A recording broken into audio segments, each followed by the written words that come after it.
The Most Beautiful Place in the World by Anne Cameron. Page 13. My name is Juan. I live in Guatemala, in the mountains. My town, San Pablo, has 3 huge volcanoes near it, and high cliffs all around it, and steep, bright green fields of corn and garlic and onions growing in the hills, and red coffee berries growing in the shade. It has lots of flowers and birds, eagles and orioles and owls, hummingbirds and flocks of wild parrots that zoom down out of the trees to steal our corn and don't talk any language but their own. San Pablo is on a big lake with 7 other towns around it. People get from one town to another mostly by ferry boat or canoe. There's a road, but it's not a good one. I've never been in any of the other towns, only San Pablo. Still, at night, I like to go down by the lake and look at the lights of the fishing canoes on the black water, and the lights of the other towns glowing at us across the lake, and the thousands of stars in the sky. It seems like every light is saying, "You're not alone. We're here too." Right in town, San Pablo has stray dogs and dust in the street, and a few cars and a few buses from the big cities, and a few mules carrying firewood from the mountains, and lots of people carrying still more stuff, jugs of water, or big baskets of bread or vegetables on their heads, babies on their backs, or sometimes huge wooden beams balanced over their shoulders. Whatever they need to take home. Since there aren't many cars, if you want something, you carry it yourself, no matter how heavy it is. The only time people aren't carrying things is at night, when they go out just to stroll around town and have fun, and tell stories and talk to their friends. Everybody walks in the street, more or less straight down the middle. And if a car comes while somebody's having a good conversation or telling a good story, the car has to wait till the story finishes before people will move out of the way.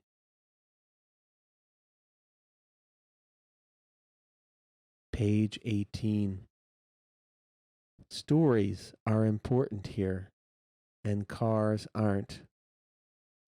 Down by the beach, there's an especially beautiful place, a big, low house with lots of windows, and flowers and palm trees all around, and green grass and peacocks in the yard, and an iron gate that opens for walking right down to the water. That's where I was born. Well, really, I was born in a little house behind the big house. My dad was the caretaker for the big house, and he and my mother had the little house in back to live in for free. But after I was born, my dad wanted to go out with his friends at night, the way he did when he was single. And my mother said there wasn't enough money for that. So they fought. And one day my dad just left. I heard he took the bus to the capital, which is not that far away. But he never came back to see my mom or me. The truth is, I remember the peacocks on the lawn where we lived better than I remember my dad. After my dad left, the rich people who owned the big house had to hire a new caretaker. And naturally, they wanted him to live in our little house. So my mother had to move out. She was only 17, and she didn't have any money or any way to take care of me. So she took me and moved back home to my grandmother's house. My grandfather died a long time ago, but lucky for us, my grandmother isn't poor. She has a house made out of cement blocks with windows without any glass in them. They have little wooden shutters that my grandmother closes at night or when it rains. The house has 4 rooms, and all the walls inside are covered with the paintings my Uncle Miguel has made, which are really pretty and which he says he's going to sell someday. Outside, my grandmother keeps lots of flowers. So the house looks nice. But best of all, my grandmother owns her house and the land it's on. She keeps the papers that prove it in an iron box under her bed. And she's sure of what they say because somebody she trusts read them to her, and nobody, praise God, can take my grandmother's house and land away from her. My grandmother's house is big, but it's pretty crowded because my 3 unmarried uncles and sometimes some of my 5 married aunts and their kids live with us too. Sometimes even my grandmother's cousins' kids have lived with us for a while. In fact, if anybody in the family loses a job or gets sick or can't get along with a husband or has some kind of trouble, they come to live with my grandmother. She takes care of everybody until they can take care of themselves again. Sometimes, though, you can tell she wishes they would get around to taking care of themselves sooner than they do. My grandmother earns her living selling arroz con leche, rice with milk, in the big market where everyone goes to buy food every day.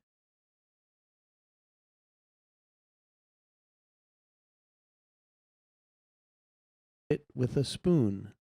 You drink it hot in a glass.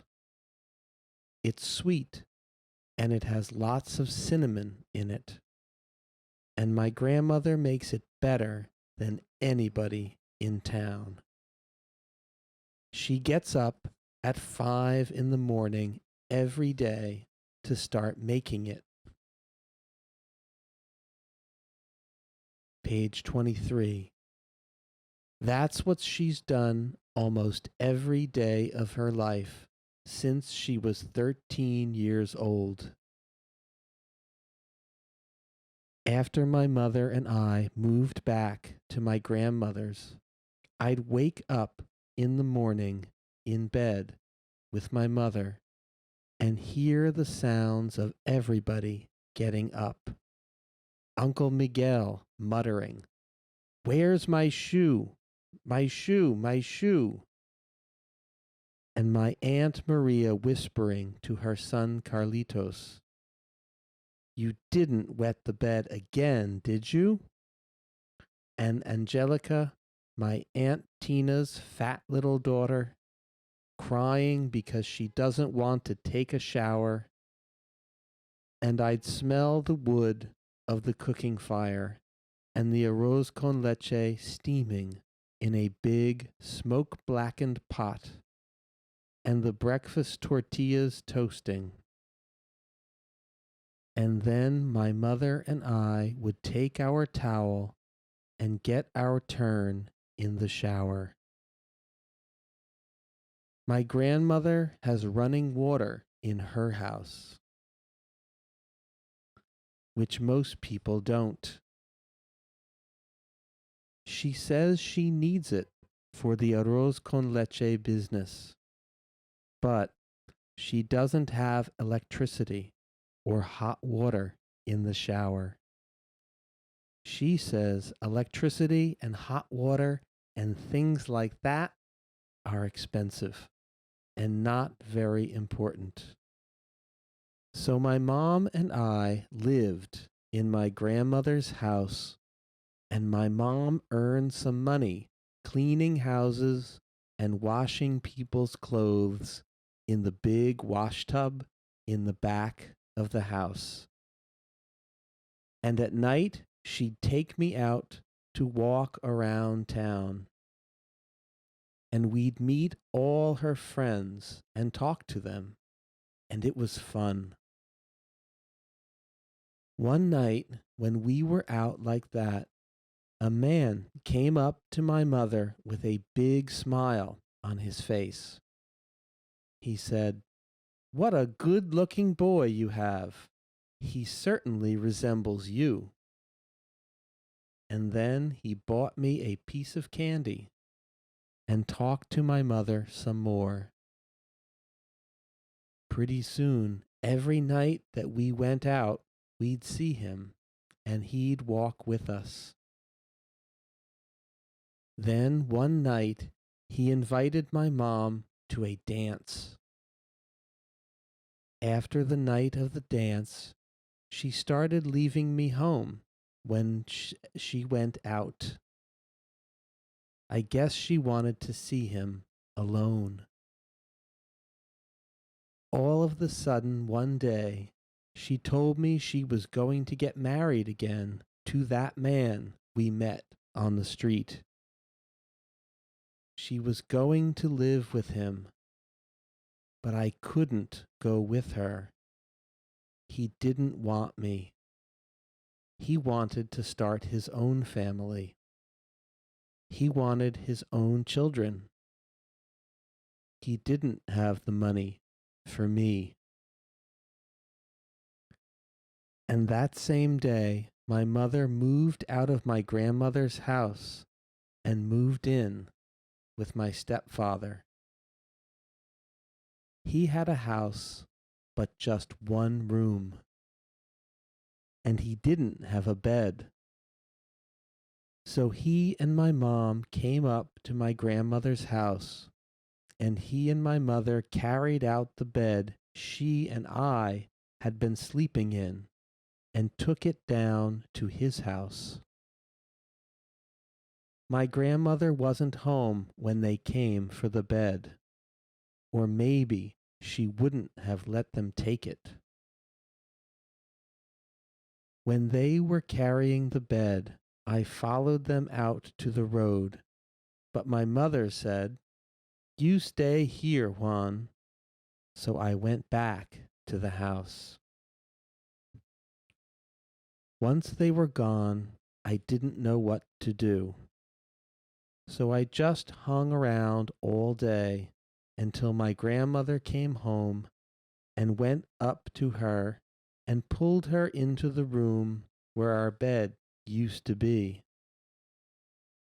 My grandmother frowned. So now you have no bed, she said. I started to cry. It's bad enough not having a father and a mother, but when you don't even have a place to sleep, it's worse. When I stopped crying, I asked my grandmother if I could sleep with her at night, but she said no. I have to work too hard, she said. I need my rest. I have had enough sleeping with children. Children kick, she said. I won't kick, I said. You say you won't, but in your sleep you would, my grandmother said. She could see I was going to cry again. But just a minute, she said. We'll fix up something for you. And she looked around and found a bunch of empty rice bags and put them on the floor by her bed and gave me a blanket off her bed. She got everything all ready for me before dinner, around 5 in the afternoon. I guess she knew I was worried that I didn't have a place where I belonged anymore. And if I at least had a place to sleep, I wouldn't be so scared. Then she told me, well, grandson, you can stay here, but you know the rule about the gate. You have to obey the rule about the gate, you know. I nodded and said, yes, Grandma. My grandmother's house has a high fence around it and a wooden gate with a lock on it that my grandmother locks every night. The only ones beside her who have keys are my uncles. Everyone else has to be in by 8:30. After that, my grandmother won't get up to let them in. No matter how hard anyone knocks, she just shuts her ears. And she won't let anyone else go open the gate either. I told my grandmother I understood about the gate. But since I was still little, maybe I didn't exactly understand. Once my mother was gone, I started going walking alone after dinner. I didn't really belong to anyone, so I did whatever I wanted. One night, a few days after my mother left, I went for a really long walk all the way to the lake. By the time I got back to my grandmother's house, it had been dark a long time, and the gate was locked. I didn't know what to do, and I was cold besides. I just had shorts and a t-shirt on, and even though San Pablo is hot during the day, it gets cold at night because we're so high up in the mountains. The only thing I could think of to do was to look for my mother. I knew where my stepfather's house was, so I decided to go there. When I got there, through the window, I saw a candle burning. Nobody ever goes to sleep or goes outside leaving a candle burning because it could burn up everything in the house. So I knew somebody was awake and inside. I wasn't tall enough to see who, so I put a rock below the window and stood on it to look in. I saw my mother alone. I knocked once, so softly she didn't hear me, and then once again, louder. My mother opened the door a crack and saw me. All she said was, "You!" Of course, my mother knew the rule about the gate and how late it was and how I must have got locked out. She stood for a minute in the doorway, and then she said, "Come on in." She could see I was shivering. Sometimes when you shiver, it's not just from the cold. Inside the house there was a table with the candle, 2 stools, 2 plates, 2 cups, and some bananas. There were a few clothes hanging on nails in the wall, and a little rug on the floor, and, of course, the bed. That was all. The room could have used a lot of other stuff.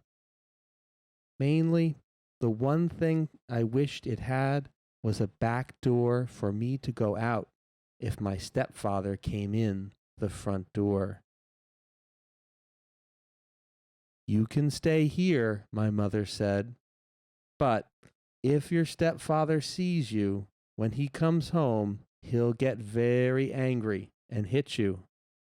So you'll have to hide and sleep under the bed."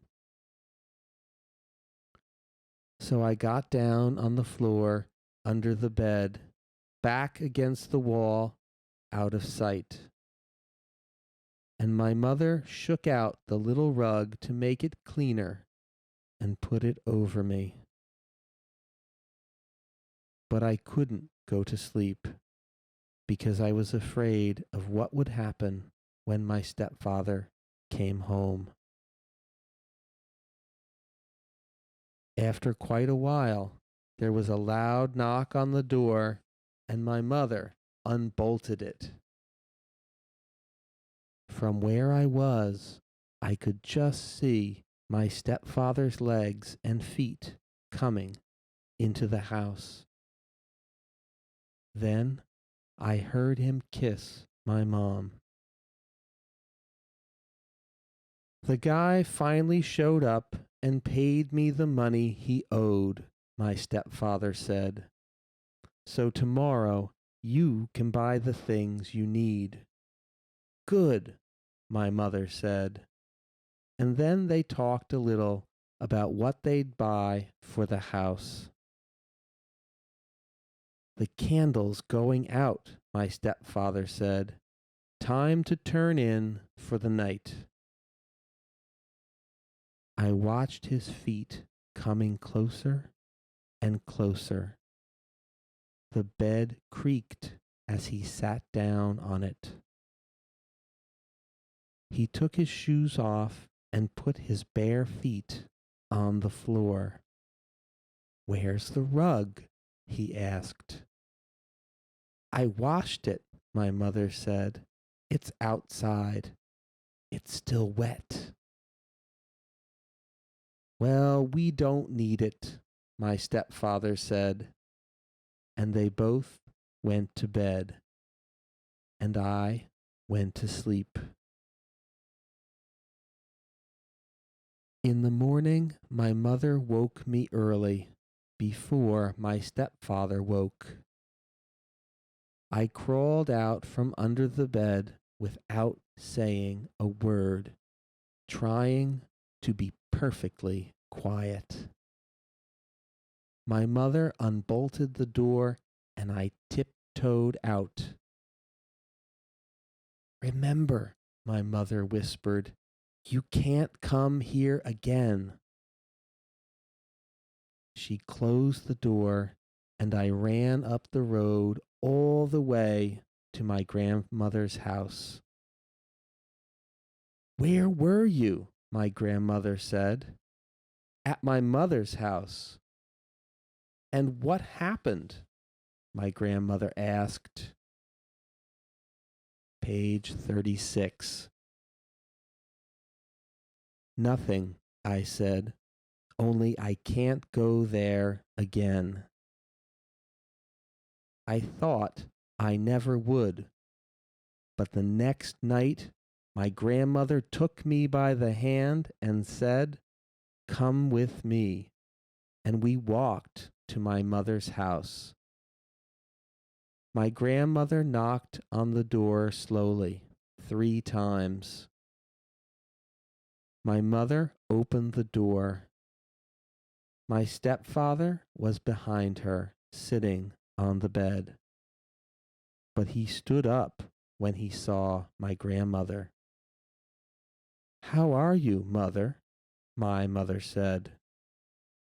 She and my stepfather looked nervous, but my grandmother didn't.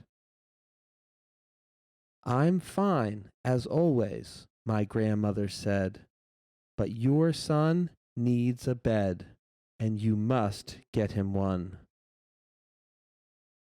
She turned around and put her hand on my shoulder, and we left. Sure enough, they did get me a bed, and they brought it up to my grandmother's house the next week.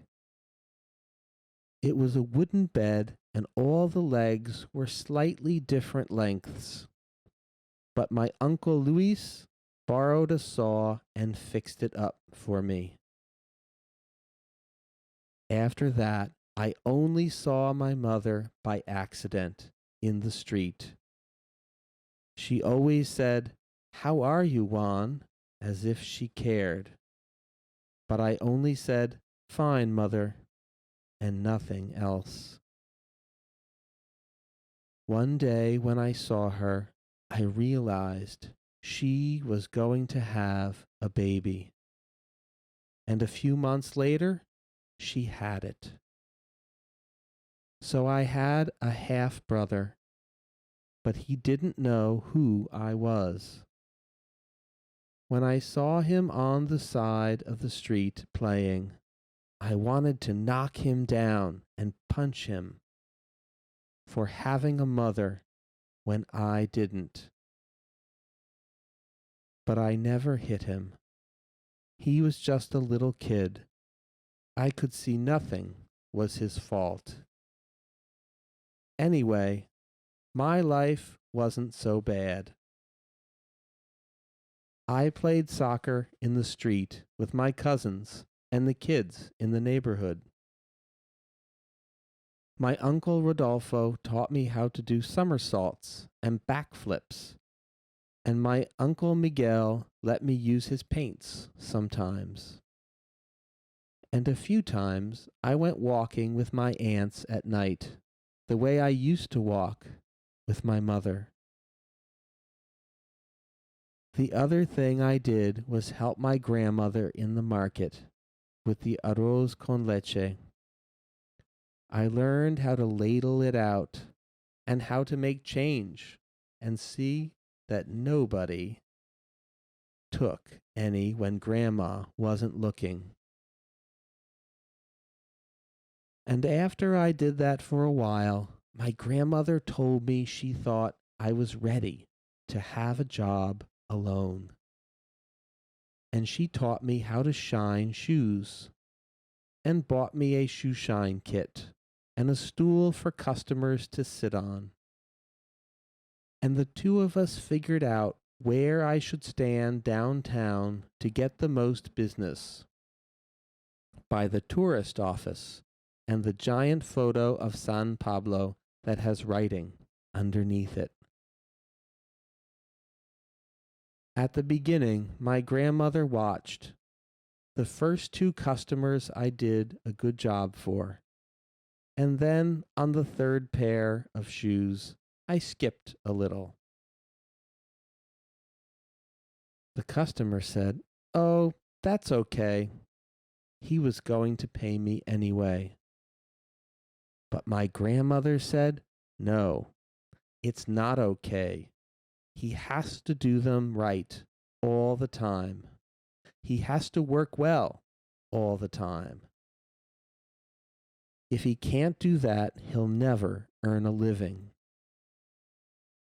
"Okay," said the customers. So I got his shoes perfect. "Can you do that every time?" my grandmother asked. And I said yes. And she went back uptown to her rice. So I shined a lot of shoes, and pretty soon I earned about $1 every day.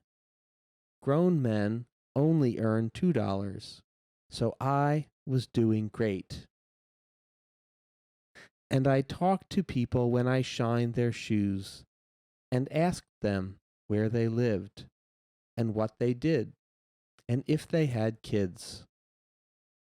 Working was fun, and I gave all the money to my grandmother. She always gave me a hug and a big smile and let me keep 10 cents for myself. The only thing was, it got bad when I saw kids who were going past me on the way to school. I was sitting in the dust, all smeared up with shoe polish, and they were all neat and clean, with their pencils and their notebooks, going to school. A lot of kids don't go to school because their parents want them to work. The law is they are supposed to go to school until they are 12. But the school really doesn't have space for everyone, so nobody makes them go. Most kids who work out in the country, in the onion fields. So I felt alone when I watched the school kids going by. And after a while, I started wondering why my grandmother didn't send me to school. I started thinking, if she really loved me, she'd send me to school and not just have me shine shoes. I wanted to ask her to let me go, but I was scared to. I was scared she'd say no. Page 43. Then I would find out she liked me only because I was earning money for her. I'd find out she was like my father and mother and stepfather, who never cared about me. I'd find out she was just acting like she loved me. Then I told myself that my grandmother was good. She couldn't help it if she needed money more than I needed school. I decided school didn't matter. I decided I could learn to read by myself. I asked my shoeshine customers what the letters were on the signs downtown, and pretty soon I could read every sign around: Coca-Cola, Bank of Guatemala, tourist office, and even the writing under the picture of San Pablo. When I ran out of signs, somebody gave me a newspaper. and I worked on reading that, and the customers helped me. I tore the newspaper into pages and always carried a page in my back pocket to work on. And I got so I could read almost the whole thing. But when I wasn't reading, I was just sitting around waiting for customers, wondering what kids did in school and whether my grandmother really loved me. And it got to be like life had stopped because that was all I thought about. Finally, I decided that I had to do it. Go ask my grandmother about school.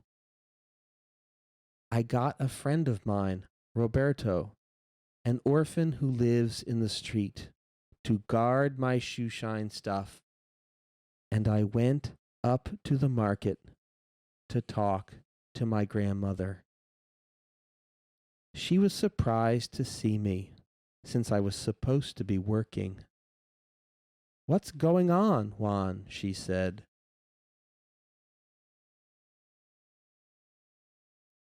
I said, "Grandma, I want to go to school." "School?" She said it like I'd said I'd wanted to go to Mars. "You can't go." "Yes, I can," I said. "All you have to do is take me." I had thought I was ready for her to say no, but I wasn't. "But you're too young," she said. "You're 5." "Grandma," I said, "I'm not 5. I'm 7." And as it turned out, there were so many of us around, she had lost track of how old I was. 7. Why didn't you tell me? There are too many of you. There's too much to remember. You should have told me. How long have you been 7? She said, as if I had done some trick on her behind her back. 6 months, I said. And you waited all this time to tell me? It was so important. I couldn't, I said. When something's important, that's when you've got to say it, my grandmother said. You've got to stand up for yourself. It doesn't even matter if you lose. What matters is that you never stop trying to get what you really want. Of course, she added, I mean important things, not things like hot water and electricity. Well, if you really are 7, then you must go to school, my grandmother said. You should have been there long before this. Page 48. The next morning I put on my clean clothes, not my shoe-shining clothes. And before school started, my grandmother and I went to see the first grade teacher, Doña Irene. I want to enter school, I said. How old are you? Doña Irene said. 7.5. You're more than old enough, Doña Irene said. But you can't begin now. Next year. She smiled goodbye and started looking through some papers on her desk. My grandmother didn't move. He wants to go to school very, very much, she said. Doña Irene looked up politely, as if my grandmother had missed the point and should have left already. He's 3 months late for starting. Page 49. The other children are doing arithmetic. He knows arithmetic, my grandmother said. He's worked with me in the market. The others can read a little, Dona Irene said. He'll never catch up. He is ready for school, my grandmother said. He will catch up. Dona Irene looked my grandmother in the eye, as if to say she knew who ran the school, and it wasn't my grandmother. No, she said. But I can read, I said, and I pulled out the piece of newspaper from my back pocket and started reading it out loud. Dona Irene looked very surprised. Well, she said, in that case. So I was admitted to first grade. I went to school from 8 in the morning till 2 in the afternoon. And later, I shined shoes. I had the money to buy books and notebooks and everything because my grandmother had saved what I had earned shoe shining in her iron box. When I'd been in school 2 months, Dona Irene sent me home with a note to my grandmother. I showed it to her after supper, and she got my Aunt Tina to read it to her, even though I told her I could read it myself. No, Juan, my grandmother said, it's about you, so you're not the one to read it. The note said that, with my grandmother's permission, the teachers wanted to move me into 2nd grade. Dona Irene said that they had never had a student who had learned to read like I did by myself before even starting school. She said that it would be a tragedy if such a good student had to leave school, and that if my grandmother ever could not keep me in school, the teachers would help to keep me there. When Aunt Tina stopped reading, she looked at me as if she had never really seen me before and was looking to see what was so special about me and still couldn't see it and gave up. Well, congratulations, she said. And I thought my grandmother would congratulate me too, but she didn't. She started to cry and threw her arms around me.